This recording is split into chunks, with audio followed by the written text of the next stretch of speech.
Hello అండి, అందరికీ నమస్తే. నేను మీ Gaurav Krishna. Welcome back to our channel wall poster. So సంక్రాంతికి ఈసారి మన దగ్గర 5 సినిమాలు రావడం జరిగింది. 5 సినిమాలు కూడా బాక్స్ ఆఫీస్ దగ్గర దాదాపుగా 700 కోట్లకు పైగా వసూలు చేయడం జరిగింది మన తెలుగు సినిమాలు. సో మన తెలుగు సినిమా పొటెన్షియల్ ఏ విధంగా ఉందనేది ఓవరాల్గా ఇండియన్ బాక్స్ ఆఫీస్కి తెలిసింది. అయితే ఇప్పుడు ఏదైతే అనిల్ రావుపూడి దర్శకత్వంలో మన మెగాస్టార్ చిరంజీవి గారు, ఇంకా వెంకటేష్ గారు, అలాగే నయనతార గారు ప్రధాన పాత్రలో వచ్చిన సినిమా మన శంకర్ వరప్రసాద్. సో చాలా రోజుల తర్వాత చిరంజీవి గారిని ఒక కామెడీ యాంగిల్లో ఈ సినిమాలో చూపించడం జరిగింది. ఈ సినిమా బాక్స్ ఆఫీస్ దగ్గర దాదాపుగా 375 కోట్ల రూపాయలని వసూలు చేసి మంచి విజయాన్ని అందుకోవడం జరిగింది. అనిల్ రావుపూడి కెరియర్లో ఎక్కువ కలెక్షన్స్ అందుకున్న సినిమా గాను, అలాగే చిరంజీవి గారి కెరియర్లో ఎక్కువ కలెక్షన్స్ అందుకున్న సినిమా గాను సో ఈ సినిమా అయితే నమోదు చేసుకోవడం జరిగింది. అయితే ఈ సినిమా ప్రజెంట్ ఓటీటీలో రిలీజ్ కావడం జరిగింది. జీ స్టూడియోస్ అయితే దీన్ని తీసుకోవడం జరిగింది. అయితే ఓటీటీలో తెలుగు, తమిళ్, కన్నడ, మలయాళం, బెంగాలీ, ఇంకా మరాఠీ లాంగ్వేజ్లో కూడా ఈ సినిమా రిలీజ్ కావడం జరిగింది ఓటీటీలో 11వ తారీఖున. అయితే ఓటీటీలో ఈ సినిమా రిలీజ్ అయిన తర్వాత ఎవరైతే తెలుగు లాంగ్వేజ్ సంబంధించిన ప్రేక్షకులు మాత్రమే ఈ సినిమాను చూడడం జరిగిందో, మిగతా లాంగ్వేజ్ సంబంధించిన ప్రేక్షకులు కూడా ఈ సినిమాను ఓటీటీలో చూడడం జరిగింది. ఓటీటీలో ఇచ్చే ఈ సినిమాకి 10/10 మార్క్స్ అయితే ఇవ్వడం జరుగుతుంది.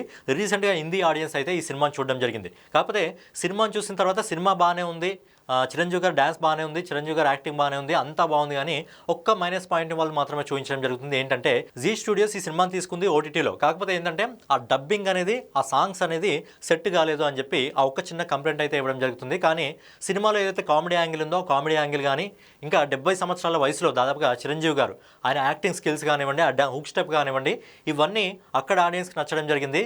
అందుకే ఏదైతే అనిల్ రావుపూడి దర్శకత్వంలో ఏదైతే మనకు సంక్రాంతికి వస్తున్న సినిమా ఉందో ఆ సినిమా సీక్వెల్ కూడా రాబోతుంది హిందీలో. అంటే ఆ సినిమాని డబ్ చేయబోతున్నారు హిందీలో. అక్కడ అక్షయ్ కుమార్ హీరోగా నటించడం జరుగుతుంది. అండ్ హీరోయిన్లు మన వాళ్ళే ఉన్నట్టు తెలుస్తుంది.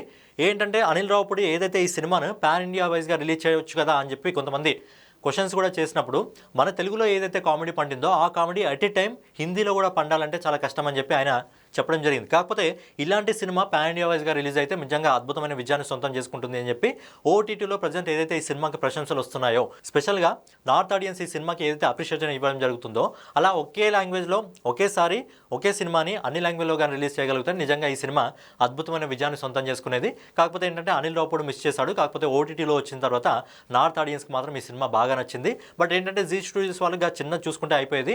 సో ఏదైతే సాంగ్స్ ఉన్నాయో సాంగ్స్ తప్పించి ఇంకా ఏవైతే డబ్బింగ్ ఉందో డబ్బింగ్ వాయిస్ అనేది కరెక్ట్గా సెట్ కాలేదని మాత్రమే నార్త్ ఆడియన్స్ చిన్న కంప్లైంట్ లాగా ఇవ్వడం జరిగింది తప్ప సినిమా ఓవరాల్గా బాగుంది అని చెప్పి నార్త్ ఆడియన్స్ కూడా నచ్చింది. అలాగే సినిమా 7 లాంగ్వేజ్లో ఓటీటీలో రిలీజ్ కావడం జరిగింది కాబట్టి సినిమా అద్భుతంగా అయితే ఓటీటీలో సక్సెస్ఫుల్గా రన్ అవుతుంది.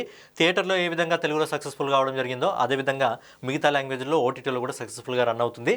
మరి నెక్స్ట్ టైం అయినా మరి అనిల్ రావుపూడి గారు ఆయన తీసుకొచ్చే సినిమాల్ని పాన్ ఇండియా వైజ్గా రిలీజ్ చేస్తాడా, లేకపోతే వద్దులే మన తెలుగు ఆడియన్స్కి మాత్రమే ఈ వినోదాన్ని అందిద్దామని చెప్పి ఓన్లీ తెలుగులో రిలీజ్ చేస్తాడా అనేది చూడాలి. మరి మన శంకర్ వరప్రసాద్ సినిమా అనేది ఓన్లీ తెలుగు లాంగ్వేజ్లోనే దాదాపుగా 375 కోట్ల రూపాయలని వసూలు చేయడం జరిగింది. మరి నెక్స్ట్ ఏ సినిమా ఈ రికార్డ్ని బద్దలు కొడుతుందని చూడాలి. సో ఫైనల్గా ఈ సంక్రాంతికి వచ్చి అసలైన విజయాన్ని అందుకుంది మన శంకర్ వరప్రసాద్. అలాగే ఈ సంక్రాంతి విన్నర్ ఎవరంటే మన శంకర్ వరప్రసాద్ సినిమా చిరంజీవి గారు. సో ఫైనల్గా మన వీడియో మీకు నచ్చినట్లయితే ఖచ్చితంగా లైక్ చేసి కామెంట్ చేసి సబ్స్క్రైబ్ చేసుకొని మన వాల్ పోస్టర్ ఛానల్ని ఫాలో అవుతుండండి.